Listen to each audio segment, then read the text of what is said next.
Good day to you, partner. I'm keen, and I can already tell that I'll be your best friend in this forsaken camp. Hello, Danny. I lost my touch. Hey guys, Wheat Solo here, aka the Skeleton King. This is my third time doing this video.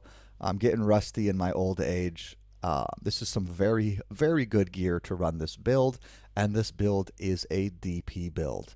So yes, I am going to show you how to DP hard, strong, and fast. Now this DP build was already given to me hard and fast by somebody else. Norec, thank you very much. I like it. I think it's fun, and I think it is worthy of being showcased. I have always been a fan of revive-based Dark Pact builds, whether it be with witches or just council members or even the Travelords, because Travelords are just so useful and they're easy to get. Now, yes, the meteor is a little obnoxious, but I'm kind of going to explain how it works with Dark Pact very well and how I think this could be one of the better versions of Dark Pact, because Dark Pact has so much damage, you don't need damage, okay? And I actually changed Norec's skill distribution. I keep his gear as is. I'm going to give a couple suggestions on things that maybe could work as it goes on. But basically, I forgot to show his skill distribution. I'm sorry. It's just straight up DP with max revives. I don't get Blood Warp, and that's why I'm going to respec. 1 point in the Desecrate. Technically, you could use a Desecrate 1. I understand not getting it. And then he's going to get, 20 Curse Mastery, 20 DP, 20 Iron Maiden, 20 lower resist. So very standard Dark Pact setup, except he does have that 20 points into revives. But to me, although I love Ligma, and I will probably not take it off this build because I think it's just too useful, and then you have to worry about getting your Blood Warp down to 0-second cooldown, or at least like 0.2, and then there's always the annoyance of having 0.2 and how sometimes that is a problem. By the way, he's got a call to arms. I don't even bother using it in this video. I don't think you need to. So if anybody's worried about setup, I didn't even use call to arms. So on your swap, you could have a Desecrate Wand and Eternity. And on your main, you can have a weapon to kill, Council or something else, or just a straight up Dark Pact setup and go in between the two. Because Revives and Dark Pact go together really well, because you don't even have to use the Council or the Traveler to do damage. You could just use the Witches. So the idea is, behind this build, is Dark Pact really doesn't need more help with damage. Dark Pact, look, everybody's talking about it right now. No one's going to run it. Everyone's excited about giving everybody else the big DP, but when it comes time to get down to the, the dirty brown holes, there's only going to be 5 people plugging away all season long and spreading it open, and everybody else is going to give up. And it's too bad, because Dark Pact is so fun. Not only do I think it's the best budget to in-game Necro, as in it just operates all of those areas fluidly, Toadflax has even said that it's pretty good leveling up. If I do make a Necromancer on ladder, maybe I should try to level up as Dark Pact. I think that would be cool. I want to keep making videos. I'm not sure how active I'm going to be in the season. It really depends on when the season launches. If the season launches near winter break, that would be that'd be pretty awesome. So we'll see.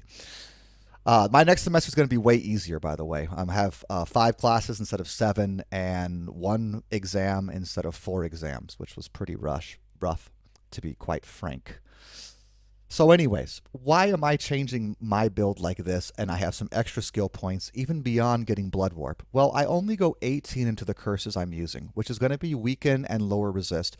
Now, if you want to use Iron Maiden, that's fine, but again, I've already established Dark Pact doesn't need more damage. It really doesn't. Now, if you want to do T3s, I still think you don't need the damage of Iron Maiden, and you could run a build similar to this and get damage, and maybe I should show that at some point just to prove it. Toplug is going to be doing some videos on Dark Pact as well, and I think he's going to explore this version of the build, and so I'm sure we could talk about it a bit and see what he thinks about that. But basically, by going 18 into lower resist and weaken, I get the big curse radius. I save 4 skill points. Those 4 skill points help me get to Golem Mastery, Iron Golem, and Blood Warp. I still get the 20 points into Curse Mastery and Dark Pact, and of course revives. And you really do want 20 points in the revives. Technically, you could just get 8 revives and cut it at like 18 again, but you lose plus skill points, and those skill points do help, whether it's with the witches and their curse radius, or the Travelords and the council members with their Hydra damage and Meteor damage respectively. So by the way, you can see that this is obliterating, and in fact the Dark Pact alone obliterates. But the idea of using an Act 3 Merc with Dark Pact is you really got to be disciplined, and to be quite frank, I wasn't playing this build as good as I could, but you want to curse, stomp, Dark Pact, curse the next pack, stomp, Dark Pact, curse the next pack. That would be ideal. So for instance, I didn't do it there, actually, at all. I Dark Pact before I stomped, and I'm wasting the static field. But if you can get the idea, I probably did it a couple of times in this video. That seemed a little bit better. But basically, you really want to hold off. If you have a max weaken, and you're stomping with all of these reanimates, these revives, your mercenary, etc., who's going to proc Decrepify eventually because he's got the Innocence and the Exile. You've got Defiance on. You've got pretty good gear. You're going to be bad. So there was kind of an example of it. I wouldn't call it perfect, but if you could just get that into your head that you want a Dark Pact, curse the next pack, stomp, then Dark Pact again. That way you're going to benefit from possibly the Inno Decrep proc. You're going to benefit from static field, and then you're going to just do one quick bit of damage. Now I'm going to show that it does work with Night Lords as well, or Travelords, whatever you want to call them. Unfortunately, there is another Night Lord, the Frenzy Lords, in Act 5. So, I really think you only need the Dark Pact ever once. I'm not so disciplined on that, because especially if you're running the Council members, the Hydras are going to finish off the Stragglers, while if you're running just the Travelords, the Meteors are going to help fill in some extra damage. Now, it's kind of interesting because there is a world where you go with Amplify over Resist. Now, again, the lower resist does help the static field. So, again, if you can get that lower resist off before you stomp, you're actually going to see that static field do some more damage. Now, there's also some crap. I probably should make another video about how static field works with pierce skills that aren't native, which would be masteries and facets. But Pierce from lower resist and conviction can actually reduce the damage static field does. But I promise you, it's probably not going to come up if you're mapping. If you combine both lower resist and conviction, it'll come up more often. And even then, it's, I promise, not that big of a deal. So let's just save that for another video. But as you can see, this build works great. It's as fast as the optimal summoners I was showing. And again, I don't think I was playing it well. So here's my plan and the gear I want to show you off. Some of the changes to this version of the build and maybe going somewhere different, like trying to do a tier 3 with it.